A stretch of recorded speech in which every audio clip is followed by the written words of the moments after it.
Недоволен број на зелени површини во Тетово, недостиг на патеки за трчање и за велосипеди, лош ноќен и културен живот, загадување на воздухот.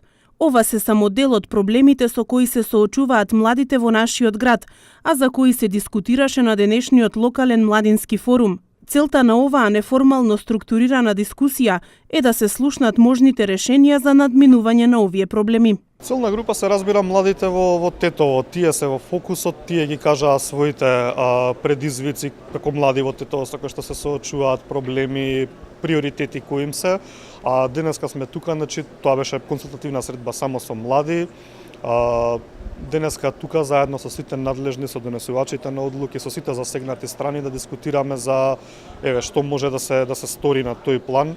Идејата е со оглед на фактот што ни се ближат и локални избори, затоа имаме представници на политичките партии, на падмладоци, пратеници, советници. Идејата е кој да биде член на Советот на Тетово, да се вклучуваат сите засегнати страни, кој да биде градоначалник, да ги има во предвид овие излистани приоритети и потреби на младите во Тетово и да започне со нивно решавање.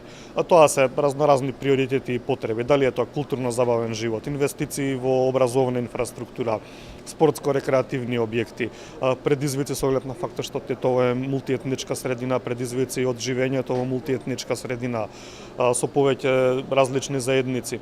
Ни за други работи кои што младите ги сметаат за своја, можеби за своја потреба и приоритет. Тука се разбира и вклучување и консултирање на младите во процесите на носење одлуки, барем за прашања кои што нив ги засегаат во области кои што се за нив значајни. Младите треба да ги актуелизираат проблемите и предизвиците со кои се соочуваат, со цел да предизвикаат внимание кај соодветните институции. Веројатно и досега во одредени чекори се правеле напори за решавање на состојбите, меѓутоа перцепцијата на младите е дека е потребно се уште работа. Тоа не е исклучива работа само на локалната самоуправа, туку и на мноштво други засегнати страни. Но заклучокот е дека младите мора да ги акцентираат овие прашања за да како би можеле да дојдат до вниманието на образовни институции, на самата локална самоуправа, на сите донесувачи на одлуки. Локалниот младински форум е активност која ја реализира Националниот младински совет на Македонија, а е поддржано од Канцеларијата на Националниот демократски институт во Скопје.